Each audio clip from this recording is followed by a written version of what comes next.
തൃശൂർ കൊടുങ്ങല്ലൂർ ശ്രീനാരായണപുരത്ത് മദ്രസ കെട്ടിടം തകർന്നു വീണു. ഇന്ന് വൈകിട്ട് 5 മണിയോടെയായിരുന്നു സംഭവം ഉണ്ടായത്.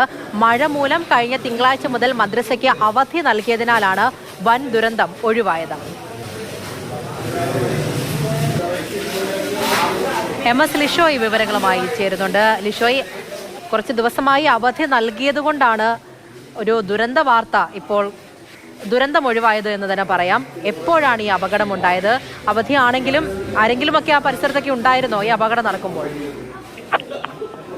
ഇന്ന് 5 മണിയോട് കൂടിയായിരുന്നു ഈ സംഭവം ഉണ്ടായത്. മദ്രസ കെട്ടിടത്തിന്റെ മേൽക്കൂരയാണ് തകർന്ന് വീണത്. കെട്ടിടത്തിന്റെ ഭിത്തിയും തൂണുകളിലും എല്ലാം തന്നെ വിള്ളൽ വീണിട്ടുണ്ട്. ഈ മഴ മൂലം കഴിഞ്ഞ അതായത് തിങ്കളാഴ്ച മുതൽ മദ്രസയ്ക്ക് അവധി നൽകിയിരുന്നു. 3 അധ്യാപകരും മദ്രസയിൽ ഉണ്ടാകാറുണ്ട്. സാധാരണഗതിയിൽ ഈ സമയത്ത് 130ഓളം വിദ്യാർത്ഥികൾ ഇവിടെ ഉണ്ടാകേണ്ടതായിരുന്നു. ഭാഗ്യം കൊണ്ടാണ് ഇന്ന് അവധി ആയതിനാൽ മറ്റ് ഒരു വലിയ പ്രശ്നങ്ങളൊന്നും തന്നെ ഉണ്ടായില്ല. ഒരു വൻ ദുരന്തം തന്നെയാണ് ഒഴിവായത്.